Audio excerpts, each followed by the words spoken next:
Welcome to Din's Talk, the space where soul wisdom meets bold action. I'm Mia Dins, your host, here to ignite your fire, help you claim your power, and guide you to take unstoppable steps towards your dream.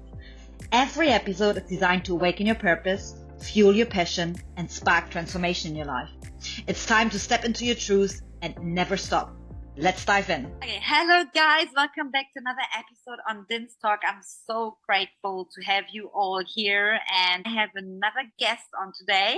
Her name is Brenda. We met online, connected instantly, and she is also an intuitive soul guide, healer, speaker, podcaster, ambitious women to live a soul-led life with ease and flow, and how to drop into it. Also, we have similar experiences with being a medium, an empath, and all that beautiful stuff. She does hold breathwork workshops, does Reiki, like all of it. I can't even put it into one sentence here, but we will go through it and we will talk about that, a beautiful flow. And I'm so excited because there's so much depth into it and so much experience and so much for you guys to pick up on and to learn from. And I hope that something within you gets activated in this episode. And yeah, let's dive into it. Let's talk some soul. So Brenda, thank you so much for taking your time and sharing your beautiful energy and being here with me. I'm so excited. I already loved our offline talk and I was like, we were just vibing. And so, yeah,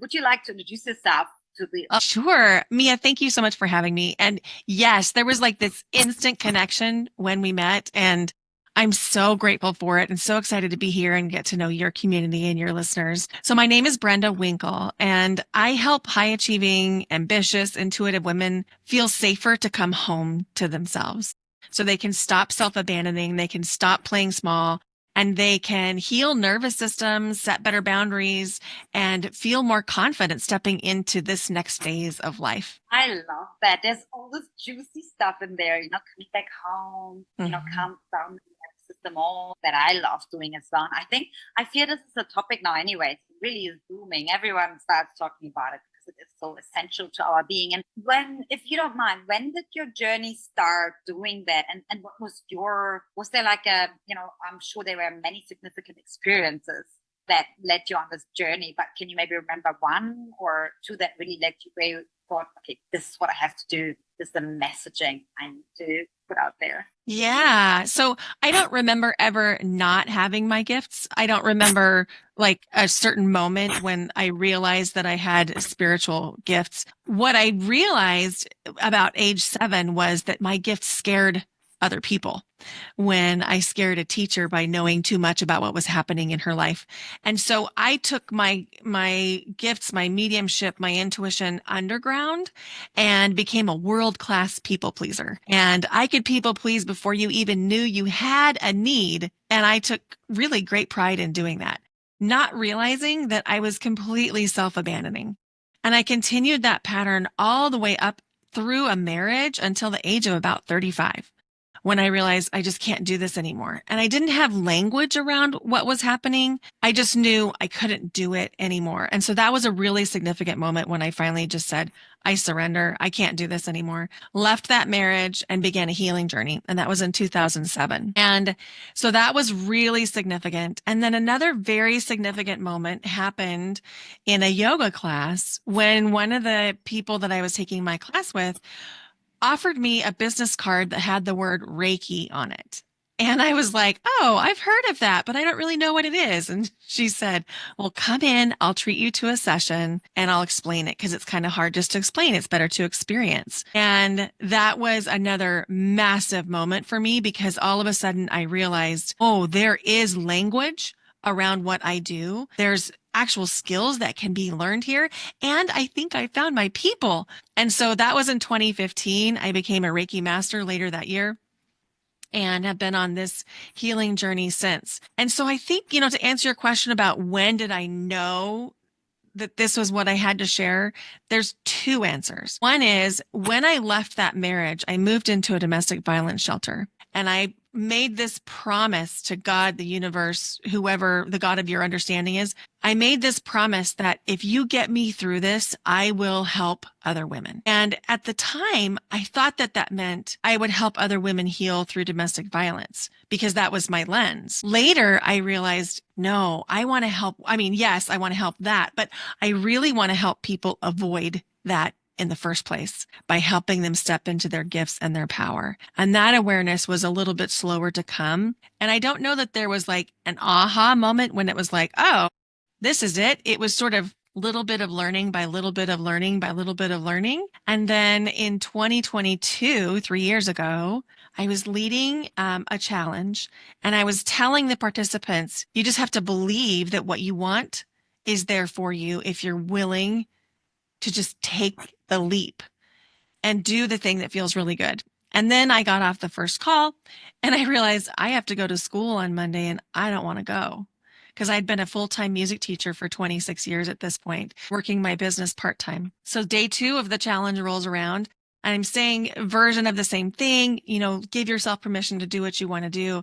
And my inner dialogue was, you're an imposter because you're not letting yourself do what you want to do. And by day 3 of that challenge, I knew I had to resign from my teaching job. And later that week I did, and I went full-time in my business. And that's where I am today. But there are so many things I want to hook into. Beautiful. Thank you for sharing this. That people are vulnerable and so open, because that's what we hear. We talk soul. There's no hiding. There's just like being you. And I feel like this is what we all need to do more, just being us. And then it will ignite someone else and help someone else to relate to that story, because I appreciate someone being fully raw and authentic. That's what I want, Yeah, me too. Very beautiful. And I love what you said, and with the first and foremost with your own challenge, with that the imposter. That's why when you have a social media presence or you do like a soul guidance business, at the same time, when we put out messages and we guide and help others, at the same time that people keep us accountable. So if I'm talking about a soul-led life, that, like living a soul-led life, what does it mean? Tuning into your body. Is it a full body, yes or no? I have to do it. I can't not do it. I have to walk the talk, which is an everyday, accountability, which I love. And that's why I always appreciate my people, my soul family, everyone who's with me, working with me, collaborating, because that keeps me in line and focused, right? Otherwise, it's inauthentic, and you can feel that. If somebody talks about it and they don't do it, ignore it. You can feel it. You can, energy. You can just feel it. So I love that part for sure. And the second part, I'm sorry that you had domestic violence, in your marriage. I'm so sorry, and I can relate to that. Although I was the observer as a child, I grew up in domestic violence with my family. What I wanted to ask, if you don't mind going in there, but because you are an empath, right, and you just like water, you merge with the energetic field, right? You just take it all on, and you just become that energetic field, right? Basically, do you think is that the reason why you stayed so long and you weren't able to distinguish or discern your own boundaries? Because I feel like empaths stay longer in narcissistic relationships. Well, I think that there's more than one answer here. So I'm going to answer it in 2 different lenses, and they're vastly different lenses. One lens is through domestic violence research. It says it takes the average woman 7 attempts at leaving an abusive relationship before she's successful. And so statistically, it takes anywhere from 1 month to 25 years or longer for someone to leave, because they're making all these attempts. And each attempt to leave the abusive relationship gets more and more and more and more dangerous. And so when we look at the statistics around domestic violence, that's one reason why people stay, is because it becomes a question of which is more dangerous. Is it more dangerous for me to stay, or is it more dangerous for me to leave? So that's one answer. Then the other answer is, yes, there's like a tale as old as time about the narcissist attracting the empath, because the narcissist gets juice by creating this extreme selfishness and manipulation. And the narcissist feels really good when they can make somebody very, very happy. And so it is a combination that is very toxic, but for an empath, especially if she or he has endured any kind of chaos or abuse in their own life, that narcissism will actually feel really good at first because you feel like, oh, I'm making them happy. That makes me feel so good when they're happy. And so it can be really challenging. I find that, I find this empath narcissistic kind of dynamic very interesting in various forms, not just partners, also like, like coaches or stuff like that in my life. And I heard once, that was years ago, and that really like resonated with me and shook me at the time, that a narcissist and empath, they are vibing on the same frequency. They're both insecure. Like that's what I heard at that time. And I was like, okay, because the narcissist apparently, because they are insecure, they want to control because of this insecurity, and the empath like with the giving, and basically that's why they attract, like, and I was like, okay, I never looked at it through that lens, and it did make a little bit sense. Yeah, that's really interesting. I haven't heard that, and I'd have to think about it to feel into if I agree with every situation, because some narcissists, yes, they're narcissists because they're insecure, but some narcissists have no awareness to even be insecure. And an empath, sometimes it's not necessarily insecurity, it's a lack of knowledge. You don't know how to protect your energy. And so there's some nuance here, right? So there's two ways that someone can become an empath. One way is you're born with it and you just have the genetic predisposition that you are an empath. And we can measure it in brain scans, whether or not you have natural empathic abilities. But there's new research emerging that says that if you live in a traumatic, chaotic, abusive environment, you can become an empath because it is your survival. And so in that case, we have some behaviors to unpack. So if you have, like in my case, I had both. I had both the natural ability and then also the chaotic environment.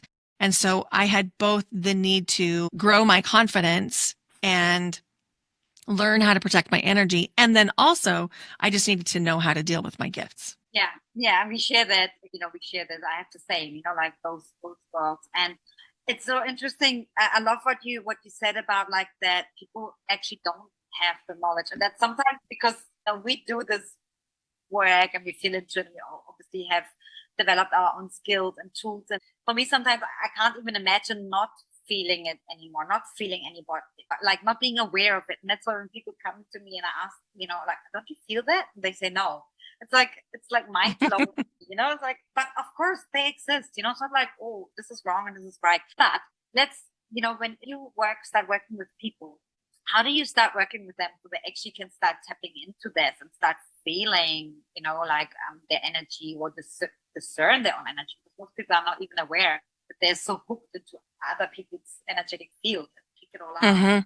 They're just simply not aware, which is crazy to me. Yes. It's very normal to them. That's okay. Yeah. So, I think the first step is to actually call back your energy.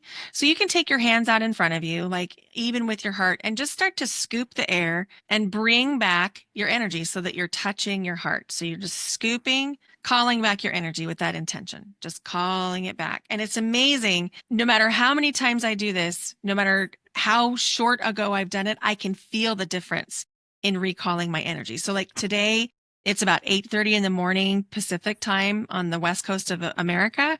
And so I've not done much, but I can feel as I'm doing this, I'm recalling some of my energy. And so that's step one. But then step two is really important. We each have an electromagnetic field, and that field can go through life and then it can pick up a little bit of debris from every interaction that we take. And so if we can zip up our energetic field to plug any leaks, we take on less energy and emotionality from other people to create that sense of sovereignty. So I like to teach it with a really physical motion. It doesn't have to be physical though. If you just want to imagine stepping into a bubble, you totally can.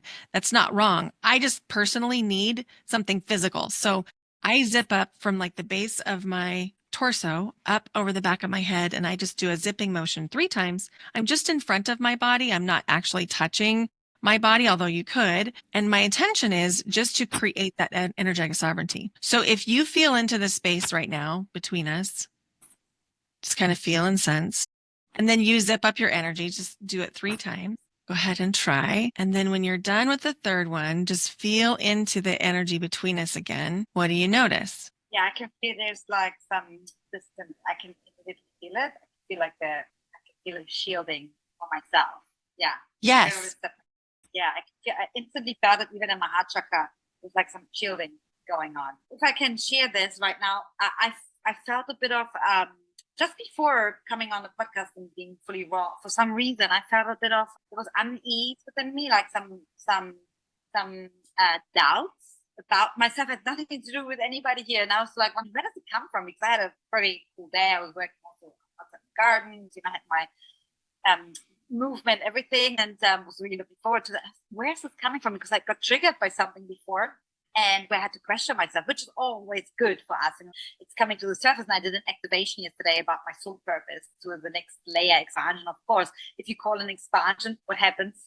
Then first you need everything else need to crumble. And interestingly enough, the oracle cards I pulled this morning were all about that. The ever unfolding rose. It has to be this way, crumbling, letting go, and at the same time grounding. And it's so beautiful. So that was so beautiful, like just doing this energetic field, and this is so amazing how our energetic field, electromagnetic field, is so sensitive, and how it is influenced by the smallest things. And I had this experience with a mentor in New Zealand. She's over 80 years old, is also medium, psychic, and does all these kind of beautiful things. And she showed me an exercise with a friend.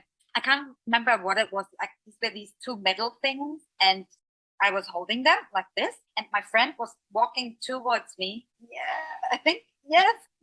How do you call them? What's the name? Dowsing rods. Yes, she showed me that. I was amazed because I was like having them, and my friend was walking towards me, and they were going like this. And she said, "That's how open you are. You invite everything in, and in certain situations you want to, if it's beautiful energy and love, imagine like in a beautiful wooden circle, then maybe not fully open, but you want to, invite the beautiful energy, and you have your 2 cents to add to that in a second." And then she said, "Now I want you to visualize something to close, to draw in your energy." And for me, I'm a very visual person. I don't necessarily need a physical cue. I can just work with my visualization. And I did have this vacuum vortex kind of feeling, like sucking it back in. And in that moment, they went back like that. And it was amazing. I was like, wow, I didn't realize that. And now I practice that with any, ever since I practiced that. Of course, I forget sometimes, but practice that whenever a person is around, because I don't necessarily want to take on everything. Yeah, dialing in and dialing, like how to regulate that. Yeah. And so, it's really interesting because as empaths, we have the idea that it's a good thing for us to be wide open because we can feel everything when we're wide open. It's actually costing us bandwidth. It's costing us clarity when we're wide open like that. And so, I always think of it like we don't want to protect ourselves from other people because that energy of protection creates a little bit of division. At the same time, we close our doors at night. We don't sleep with our doors wide open in our homes. We close our doors because we're creating a sense of sovereignty in our own homes. If we look at our energy like that, are there times when your doors are wide open to allow the breeze to go through? Sure. But you have assessed the situation. You've made sure that there's not birds or wasps that might fly in. You know that there's not a squirrel that's going to run into your front door. You've assessed the situation. The same thing is true with our energy. We want to make sure that we're making conscious decisions around when we're absolutely wide open. And even then, we want to create a sense of sovereignty and agency in our own energetic systems so that we're not creating a merge with somebody else and we lose our we lose our ability to discern what's mine and what's yours. It's so powerful. And even I must say, and I'm sure you have similar experiences, that there are days, even though I have my practices all in place, and I do that, but there's still sometimes where I have to step away from a person or scenario because I have to feel into, is it actually me? Was it a person? I still have the moments, where I feel that. And sometimes for me, what I learned is like a 24-hour response. I just have to sleep over it, like just to calm down, because I recover and recalibrate through sleep so much. Like my soul processing the best through sleep. For me, it's the best medicine ever.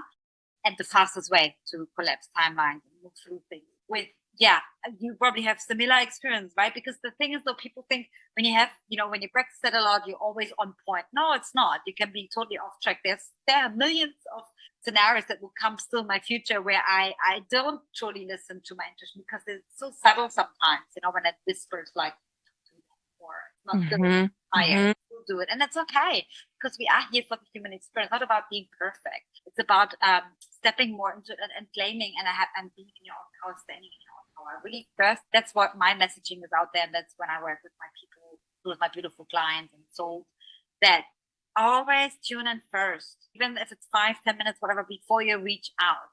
So you stand in your own power before you go to the external. Come in, listen. There's always, of course, not something. There's everything actually within you. But of course, we are humans. We want some mentors. We want to talk to others. It's very powerful for us to do that as well. But there are definitely days where I'm absolutely off track, and I'm like, oh my gosh, I feel like I know nothing at all. So can you relate to that?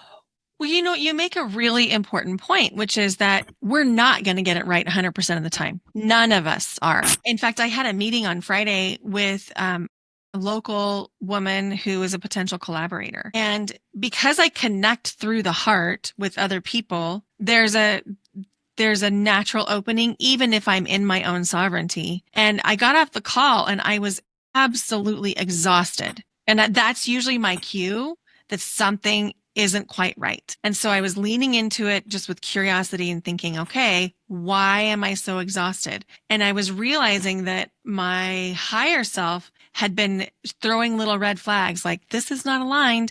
This is not aligned.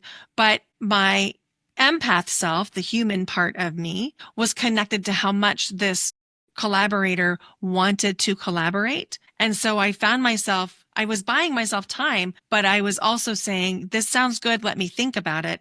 And what I should have been saying, according to my higher self, was, thank you so much. This is not aligned. And so when my body is exhausted after a meeting, usually I know that there's some kind of an energetic merge that has happened, or I'm overriding something that my intuition is telling me. Are you back?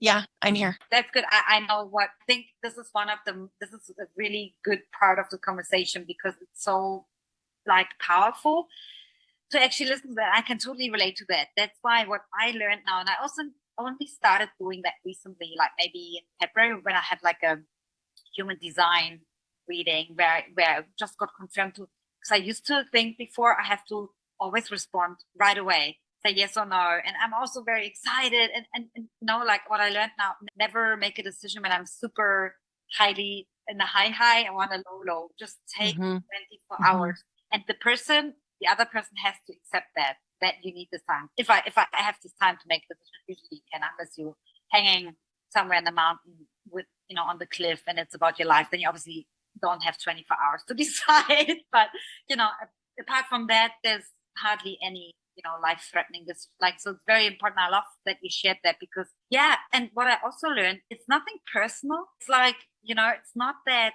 it's about the person that you don't relate to that person, but there's something stored or in the energetic field that doesn't align with you. And I have that happen so many times with amazing people. They're amazing. Actually, everything, on the logical side is amazing and they're good people, but it just doesn't feel right now.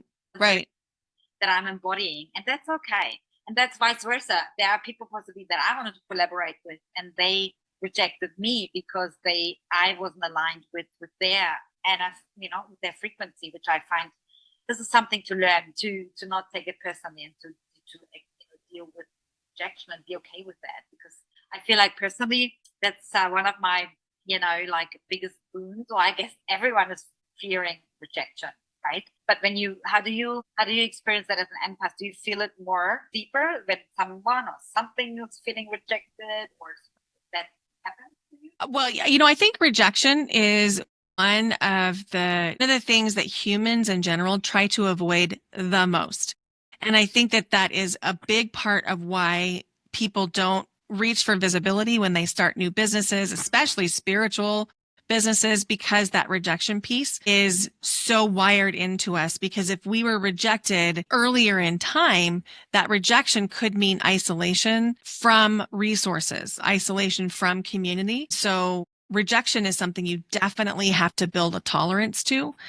And I don't know that it ever feels good. And we can also kind of flip the script on it and realize that rejection can be protection from something that's not aligned for us. And then the other thing that I've learned to do is I do a lot of reach outs so that when I have a rejection, it's not the only thing that I have asked for. So it doesn't hurt in the same way. Because if I ask one person to work with me or collaborate with me and they tell me no, then it's crushing because it's 100% of everything that I've reached out to do. But if I ask 10 or 20 people to collaborate with me and 8 of them tell me no, I'm like, okay, because I still have 12 more to go. I have 12 more people to ask. And so there are some ways that you can learn to get more tolerant. But yes, rejection is definitely something that stings. Yeah, everybody feels that. I mean, like you said, I don't think it feels very nice, but I love the approach you do. I do it the same, like, have many options, but also I go into it. I'm masochistic sometimes, but I think it's my Scorpio and the MC, like diving deep into like, okay, I'm feeling rejected now, then it will sting in some shape or form. Maybe it will cause me to think, oh, I'm not good enough, or I haven't done enough. Maybe I wasn't showing up in a great way. And then I'm like, why do I think that way? And then I go deeper. Where's it coming from? That's what I do. That if I'm, in that, on that path, or this is my alignment in that very moment, I allow myself to feel it. It's very important to feel it, to not bypass it. Absolutely. I'm absolutely a big believer, like rejection, the redirection, like, and now it will bring me to something greater, and that I don't know yet, and I don't have to know, but to totally believe that helps so much. And also I start celebrating it because it's a way of like knowing that I'm on my right path too, because you have to have people who reject you and say no. I can't remember who said it. Was it Benny Brown or someone? I'm sure many people have said that somewhere. I heard it, and he said, or she, that was on a podcast or something. If you want to, let's say, reach 1 million people, you have to at least piss off 500,000. Yeah. And that's what I'm starting to celebrate. Recently, I think it was a week ago or something, I got like a comment on YouTube. I was posting something about embodiment and like some movement and working out, and how this is a sacred ritual for me to really tune in, and it's like a non-negotiable. And they commented, "You look disgusting." And I started to celebrate it. I was like, yes, it's finally working. I'm bypass. At that, honestly, it didn't really hit me at all, because I was probably strong in my, in my being at that moment. Of course, if I was having a day, let's say PMSing, and have already like a day where I'm tired and low in my self-esteem in that very moment, it would have probably hit me harder. But in that moment, I was like, thank you, divine. This means I'm doing something right. Just, of course, I deleted that comment. I don't want to have any of this energy on my channel and whatnot, but it's part of it. And I believe when you start to accept that, then you just move easier through it. But there will always be pain, always will sting, for sure. I think it's important that we It is. And you make me think of something, because thank you for sharing that story. That's really vulnerable share. And it made me realize too, if we're looking for external validation, and all of our validation comes from outside of ourselves, when something comes at us that is intended to tear us down, it really will tear us down. Because if we're completely dependent on external validation, then if something is opposite of that, we also believe that to be true. And so when we can start to really value ourselves internally, then we're not as dependent on external validation, which also takes away some of that sting. Doesn't take away it all, of course, but it will take away some of it, because we're not basing our value or our worth on what other people think. I love that. And I'm exactly on that journey, like really tuning in, always have been, but now even more so. And I'm, like single, and, with the nomadic lifestyle, I don't know the language, all this kind of thing. And this is really putting you in a position that you really, really tune in. There is no outsourcing here for me to go to someone and ask them, which is great. I feel like the past 12 months and beyond that have been beautifully orchestrated to be in that position, to really tune in. It's the messaging. And of course, not everybody has to go on a journey or be on a temple or whatever. But I'm not sure if you are single right now or not. But I am. relationships, it's really important to have your time to really tune in, and that will lay the foundation, because I have to, because of my last relationship, I lost parts of myself. I gave them away, and I forgot who I was, not standing in my power, dimming my light. And it was a beautiful lesson, beautiful lesson for me again, to see that, oh my gosh, Mia, you did it again. I was very strong at, like, I kept, and I kept that promise from previous experiences. But then there were a lot of other parts, the like the energetic parts, and, the intuitive, this side, I was completely hiding. Not completely hiding, but not really living and tapping into that in my creative stuff. It's interesting what we actually allow. That's the question, what we allow. It's not actually about the other person. No, it's not. And it comes back to asking ourselves, does this feel good? Like, does this conversation feel good? Am I feeling good spending time in this way? Am I enjoying this experience? Am I enjoying this conversation?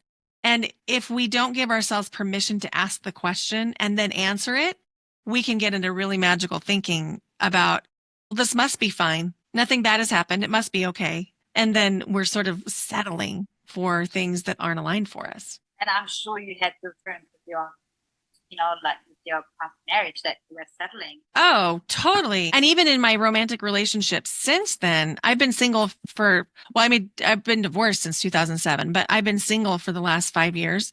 Intentionally, because I was like, whoa, I'm seeing way too much reflected back at me that tells me I'm not ready. Because the person that came in 5 years ago, I was like, okay, lovely human, really lovely human. And this is such a it's really getting closer to my ideal match. And I could see that there was some healing that needed to be done in me. And so I have just been focused on my own healing, but now I'm over that and ready to move on to the next thing. And so as I'm engaging in the process of, like, how do I start meeting people? How do I put myself in circumstances where I could run into somebody, or different things like that? I'm noticing that I'm coming at it from a different lens. So 5 years ago, I was asking myself, do they like me? And that was my overarching question. Do they like me? And now my question is, do I like them? And do I feel like I want to be generous with my love, time, and attention? And that's a huge paradigm shift for me. It's the first time in my life I've ever asked myself those questions. I love that. Makes me all teary, because I can just so relate to that. No, I have been deliberately single for something like, honestly, I lose track of time, but like roughly 2 years, also on purpose, and because I needed to go on this journey. And yeah, I was doing a little bit of like dating last year. It was tempting, but it was interesting how there was a lot of like redirection from the divine to not make this happen, because it was coming from my old self. Also, like in terms of like, it was more like the validation thing, or I was seeking for love, or being seen, and feeling safe, actually. And I have to, bring in this paradigms like that, and this is what I'm working on really deeply as well, which goes to a whole different topic, which we can probably talk about another time. The like sacred feminine, sacred sexuality, and like how I link just having sex, with being loved, because from the sexual abuse, of course, there's some links. Right. It gets twisted. Yeah, it gets twisted. Yeah, you put there the right word, and untangling that, because I don't want that anymore. Because I learned, I recently did my first yoni steam, and like a really sacred womb space, womb healing ritual for myself, because I felt very called to do that. And really, it's the first time that I have done work on my sexual abuse, of course, healing and trauma, like healing and all that kind of stuff. But I never really took the time to really claim this part back of me, like in a very beautiful, very simple way. I did it here in this beautiful little casita, and it was so beautiful with music, and just really took this time, put a hand on my heart, on my womb space, and reclaimed that part that was taken away when I was so young, when I was 16, like my will, I didn't have. And then even after that, the choices that I made based on that, I chose with my wounded part, not with my empowered part, Yes. Chose my ex-partners with my wounded self, not with the empowered, part of me or version of me. So there's a big difference, and I'm with you on that. And I'm actually deliberately choosing now from random sex or anything like that. Of course, we have needs and everything, but it doesn't align with my my version anymore to give that beautiful space away. And I've done so much work with my energy, my energy field, my emotional body, my physical body. And you know how it is when you even kiss someone, just let alone someone in your space, then kiss someone and you have sex with them, you take on everything, especially I became much, much more aware of that. And now I choose very wisely. I want to connect with someone first on an emotional level and energetically and just get to know them first. And the most important part is, which I find dangerous when you date online first, the first thing that I need to know, just like you said before, is you meet them and you feel immediately, how do I feel in the body right now? Do I feel like agitated? Of course, there are some butterflies if you have, but how do you actually feel? Do you feel completely anxiety? Do you feel super tired or bored? And and remind myself that I really, when it comes to this process again, to really tune in and even maybe go to the bathroom quickly and be in my own energetic field and do that. Okay, how do I actually feel? And I think this is something that really, really took away, and I need to emphasize on when I go out there again. So. Yeah, I feel this deeply. And I think, there's a couple other things for me that are a little nuanced in exactly what you said, which is, when there's sex too soon, number one, you're in that energetic field in a really intimate way, and it gets even more confusing. If you ever struggle with finding your own sovereignty, that is not going to be helpful for you. For me personally, I cannot mix the exploration of personality, spirituality, and compatibility and sex at the same time, because I throw it all out the window. I mean, when it comes to the sexual intimacy, it's really easy to confuse the oxytocin and the hormones that are naturally a part of that process for affection, compatibility. And for me personally, it's been just heartbreaking to realize, oh, I really like the sex with this person, but the person is draining. And so like you, I just want to go in it with more discernment and slow it down to give myself, my body, a chance to know what's the right thing for the next moment. Thank you for sharing this. I love where this conversation just went into that space, but that is so important to mention for women out there as well, to be discerning, because I didn't look, even though I always knew I'm an empath and I feel, but I wasn't really discerning in that space. Of course, like you said, the hormones have a party. They are on party, and that happened to me in my past two relationships, because we went into having sex and even kissing and touching. And because as empaths, the beautiful thing is that we feel everything. Yes. We can hear a song and it can just give us like, wow, it just amplifies every single cell in our body. The same with the kiss, same with sex, but I wasn't really putting attention to that in that space. Everywhere else, with food, with energies, I would, be very aware of that. Same. That space, I didn't. I was like, what are you doing, Mia? This is the whole part. I realized that choosing your partner, and essentially when you live with them, is one of the most important decisions after choosing you, because this person will see all of you. Like, will see the total will see you naked, literally, figuratively, all of it. And they are in your energetic field all the time, and they somehow influence you, your belief systems, all of it, subconsciously. It's happening, and I realized that, and I took these decisions very lightly. As I said, like the hormone party came in too early, and then because I'm such a the joyful person, it just overriding everything else. And I loved how you said that. I took away my sovereignty and my ability to actually come back to planet Earth and be like, hey, our visions actually aligned.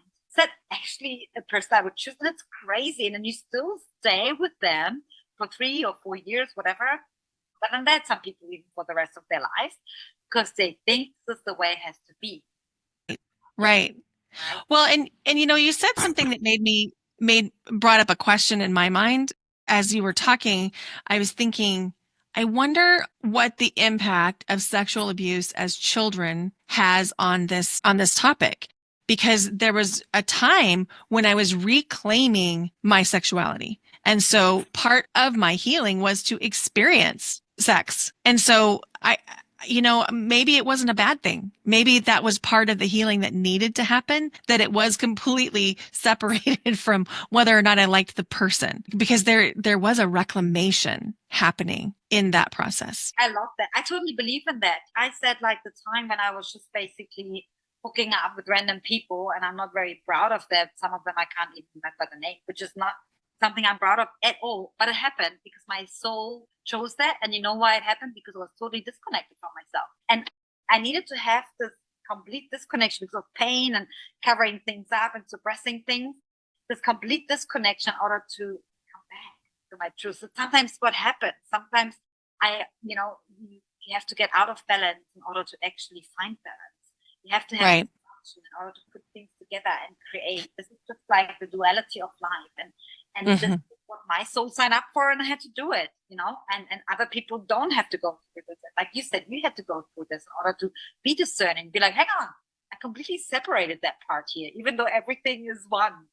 And I find that it's very intriguing. It's also like very much a topic I'm really currently in this, and I'm really working intensely with myself on that. But I find it very beautiful when you really come back home, when you really start claiming yourself and become aware of that. And yes, it doesn't, not everybody is agreeing with that, because they would say, oh, you're so young and you should go out and have fun. I'm like, yeah, this is fun for me, right? That word should is so dangerous. It's really dangerous. Anytime I hear the word you should, I immediately am like, whoa, wait a minute. Why should I do anything?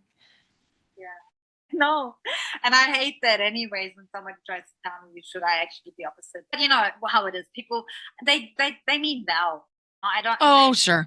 Yeah. It's not necessarily they mean something bad or anything. But yeah, I like to. It's honestly, we can talk about probably a million things and everything. But what I wanted to ask you, a couple of more questions. That was there. I know you worked with, you work in different settings, like with workshops, with big groups and companies. We spoke about the likes of Nike, some breathwork there, and it's beautiful. Was there can you remember a beautiful, testimony, I guess, where you thought, okay, this is really cool working. This is where you felt like, my gosh, this person had a big breakthrough, or something that you would like to share where you thought, oh, this was a beautiful feeling, or like a workshop or an energy shift, like that? Yeah. There's so many things that I could share about. I remember leading a breathwork meditation on the beach for a Fortune 500 company's leadership team. And so there was a fire on the beach, a little campfire in a campfire holder. Like the person who put this together knew what he was doing, because he had been there a lot, and there were chairs around. I brought blankets, like the Mexican yoga blankets for everybody, and I brought a little speaker, and we had this incredible breathwork experience with the ocean right there on the beach.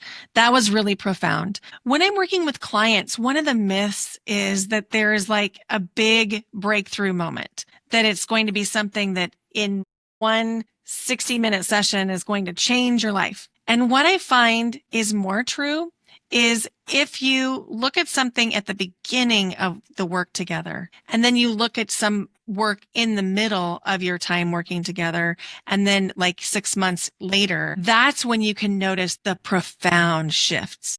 Because we, as humans, we don't change overnight. It takes time. It takes consistent practice, and it takes reprogramming our nervous systems to feel safe enough to change. So, one of the things that has been so exciting, I was telling a client yesterday, I picked her up for a retreat at the Portland airport.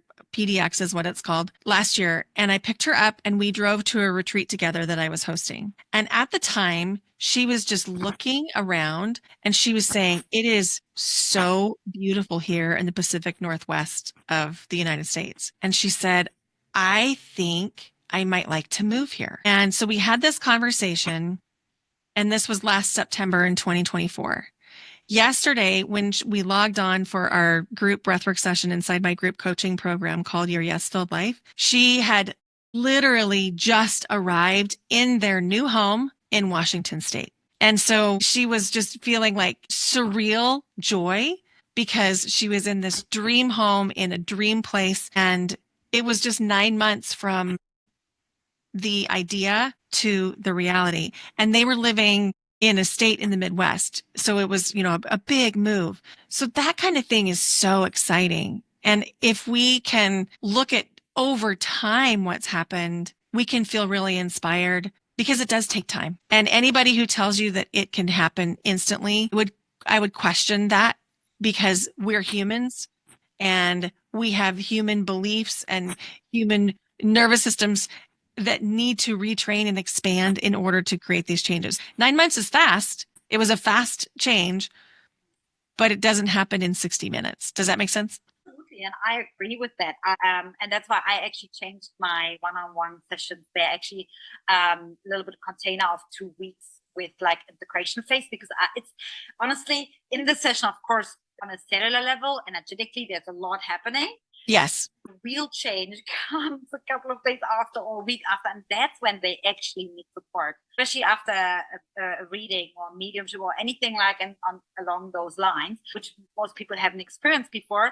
There's a lot happening, and that's why I changed it. I changed it end of last year, because I felt this is not aligned with, I can't get, what, and I know what you mean. They come and have this big expectation. Oh my gosh, I have this reading and there's this big breakthrough coming. And when I walk out, I have angel wings and I can fly, kind of thing, which is, and this is important to say. And it's like going to the gym. You're not going one time and take it on, and same for me. And we have different cycles, different rhythms. And that's why it's very important to tune into yourself, to find your own rhythm, and to stand true to yourself, and to really root yourself like a tree into that. So when the storm hits or so many things come, you just know who you are, what you stand for, and what feels right to you. So I find that very That's right. And lastly, one of the questions I wanted to ask, what does a yes-filled life look for Brenda? I know it's your Oh, yeah. So the feeling is that feeling of yes, with your fists up in the air. That's the yes filled life. So for me, it looks like connecting with people. It looks like travel to see people that I care about and to experience new places. It looks like spending time with my dog. So I'm so grateful I get to work from home so I can be with my dog most days for most of the day. It's being able to enjoy the sunshine. It's being able to go to the beach. I would have thought 20 years ago it would look more complicated. It would be like about the house or the whatever. It's so much about the moment and the people in the moment for me. And so that's my yes filled life, is having the life where I can spend time with people that are important to me and have fun doing it. I felt that in my heart. It's just like, fuck yes, let's get up and see the sunshine and the butterflies flying around, and just like those simple things. And it's not a cliche thing. I mean, not bypassing here that we also have desires. And of course we want to travel first class. Hello, who doesn't want to do that? Right? Of course. But the real happiness and the real yes, it's really when you just be like, oh gosh, this is my life. And I said it in the podcast the other day. I said, because he was an astrologer, and he said, like, yeah, don't compare yourself to anybody else in your chart. We all have a unique, life, whatever, but we are here to be this unique piece in the whole, like bringing this beautiful gift. We all have our unique gifts, but it's about never compare yourself. You will always have this very niche kind of lifestyle, and just be you in your chart and everything. And I said to him, and I confidently said, and I was even surprised by myself. I was like, you know what? With every cell in my body, I have no desire or intention to I don't want to live somebody else's life. I am so in love with my life and creating the life that I dream of and co-create. And despite the challenges, including it all, and that's beautiful, because it really sunk in. And afterwards, I was like, holy shit, I said that, and I felt it, and that was the truth, because I am loving my life, and I'm so happy it's me that I get to spend the rest of my life with myself, because I'm like, yeah, we're there, we're in it. Like now we can work with that foundation, and that whatever comes now. But it's beautiful, isn't it? When you just really rooted in that being, and I can feel that from you too. And I love the work you do, empower others and help others to tune more in. And it can be so simple, honestly, guys. Like I always said, like you don't have to go on a retreat, which is beautiful, but you don't have to right now. And Brenda helps so many people, and I wanted to ask if two more things. If there's one message that you want to share, like one core message with the audience, and then lastly, where they can find you to connect. Beautiful. So, I think that it's easy to look around right now and feel a lot of fear. There's a lot of darkness. And I just want to remind everyone that darkness cannot exist in the presence of light. And it's easy to think that I can't change the government, I can't change policy, so all is lost. But that's not true. And it's never been true throughout time, throughout history. The changes that you can make by being kind to your neighbor, by taking a moment to spend time with your family, by showing up in your community with a loving heart are so profound. Don't underestimate the impact that you can make by showing up in your town, in your community, in your neighborhood, in your family as your best self. And I think that would be something that I continue to try to remember for myself. We may not be able to change policy, but I sure can change the day of my neighbor by having a conversation and smiling at her. I sure can change the life of someone that is needing a conversation in the park.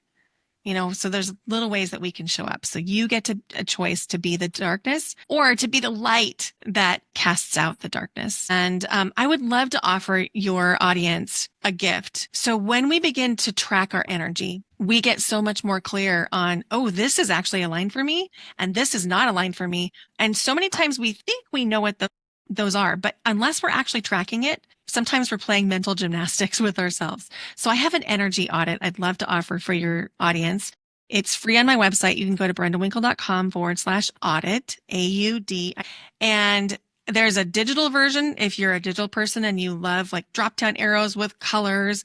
And there's also a printable version if you like paper and pen. And so go grab that audit and start really keeping track of what is actually lighting you up. I love that. And guys, I will put that all in the description box and all the other links where you can connect with Brenda on your website, on Facebook, Instagram. And I can just vouch for this beautiful audit, even though I do the energy stock take myself, but that was different. And I remember before we were about to connect the very first time, and that was like, there was a misalignment with the booking. And I actually was misaligned myself. And I said, I'm going to do your audit now. And I did it. And I could see, oh my gosh, even though I thought I actually do all the things that, filling my life and it feels aligned, but I wasn't. There was a lot of very sneaky little ones. Right. Energy vampires and suckers, like little things like that I would say yes to that are not aligned with me and that would take away my energy. They're very small things. I immediately cut it out. I immediately changed things and I gave me energy back and I felt so much better. And so thank you for that. So guys, if you are interested in, finding out where your energy is at right now, are you saying yes to things that are actually not aligned with you? Do you feel energized or are you actually aware of anything or not? Then do this audit. It goes very quick, 10 minutes. Yeah, 10 minutes. And to your point, Mia, I do it often for myself because like you say, it's sneaky. Yeah, it goes very sneaky, especially where you become of that. There's like, yes, it's very subtle, and to catch that, it's not always easy. And that's why those things are good. But I personally love that. I personally love to have a little bit of that. So yeah, wow, what a beautiful flow and conversation, guys. I'm so, I mean, we can talk for hours, but as I always try to keep it like around about an hour, like somewhere around that. We just finished the conversation here. If you guys have any questions for Brenda or me, or you want to drop a comment for the conversation we had, or there's something that fully resonated with you, or maybe perhaps didn't resonate with you, we are all happy to hear about everything. And yeah, I can't wait for another chat probably soon. And thank you so much for your time, for sharing your energy and your gift, and for everything you do in this world. I'm so grateful. Thank you for having me, Mia. I just love a chance to connect with you. Thank you for tuning in to Din's Talk. I hope today's conversation sparked something within you. Remember, you have the power to align with your soul, take bold action, and live a life fueled by passion. Don't forget to subscribe, share with others, and leave a comment if this episode resonated with you. And as always, do it, never stop. Until next time, keep claiming your fire and your power.